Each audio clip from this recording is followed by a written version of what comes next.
पश्चिमी जर्मनी में रूअर नदी पर एक प्यारी सी जगह, लेकिन करीब से देखें तो ये इतनी भी सुंदर नहीं। केविन, नोएल और उनके सहपाठी यहाँ मछली पकड़ने नहीं बल्कि कचरा साफ करने आए हैं। जहाँ भी उनकी नजर जाती है कचरा पड़ा दिखता है। कई तरह का कचरा, बहुत सारा कचरा। हाई स्कूल में पढ़ने वाले ये छात्र प्लास्टिक पायरेट्स नाम की मुहिम का हिस्सा हैं। इस रिसर्च प्रोजेक्ट में वो असली वैज्ञानिकों वाला काम करते हैं। वो पानी का सैंपल लेते हैं, नदियों और नदी किनारों से मिलने वाले कचरे को जांचते हैं, गिनते हैं और उसका रिकॉर्ड रखते हैं। इस डाटा से कील शहर में वैज्ञानिक जर्मन नदियों का कचरा मैप बनाकर समंदर में जाने वाले कचरे का हिसाब लगाते हैं।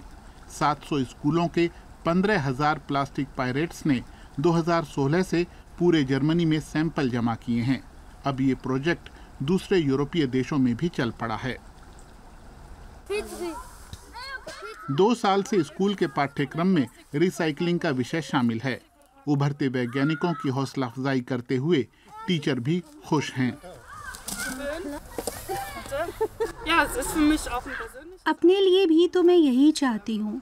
लोगों को कचरा करते देखकर परेशान हो जाती हूँ। उनके साथ छोटे बच्चे भी होते हैं, वो क्या सीखते होंगे।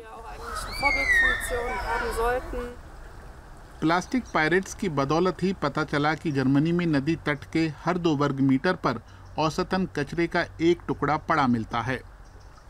फ्रांस में भी कचरे को तलाशने का प्रोजेक्ट चल रहा है। नाम है प्लास्टिक ओरिजिन्स। आर्टिफिशियल इंटेलिजेंस और ऐप के जरिए वो एक कदम आगे हैं। हमें ज़्यादा से ज़्यादा वॉलंटियर चाहिए। नदियों के किनारे वॉकिंग और नदी में कयाकिंग करते हुए डेटा इकट्ठा कर सकने वाले लोग। उनके डेटा और उनके बनाए वीडियो का विश्लेषण करके हम कचरे की पहचान कर सकते हैं और डेटा से नदी के प्लास्टिक प्रदूषण का खाका तैयार कर सकते हैं। प्लास्टिक ओरिजिन्स चाहते हैं कि कचरे पर और कड़े कानून बने और यूरोपीय नदियों में प्लास्टिक की मात्रा सीमित की जाए।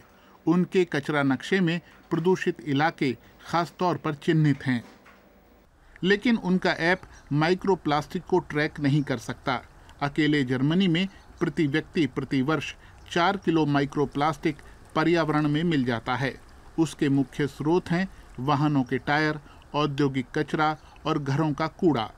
वेस्ट वाटर ट्रीटमेंट प्लांट भी इन बहुत बारीक कणों को फिल्टर नहीं कर पाते, लेकिन म्यूनिख का एक स्टार्टअप इकोफारिया सादा और कारगर ढंग से ऐसा कर पा रहा है। उनका प्रोटोटाइप अभी टेस्टिंग में है। सबसे पहले ऊपर बाएं हिस्से में गंदा पानी पाइप में आता है, जहां एक जोरदार घुमाव बहुत सारे माइक्रो प्लास्टिक वाले पानी को धक्का देकर ऊपर पहुंचा देता है। कंपनी के मुताबिक नगर पालिकाओं और उद्योगों का 95% माइक्रो प्लास्टिक ऐसे फिल्टर हो सकता है। इधर प्लास्टिक पायरेट्स ने 2 घंटों में इस खूबसूरत जगह से इतना सारा कचरा निकाला है।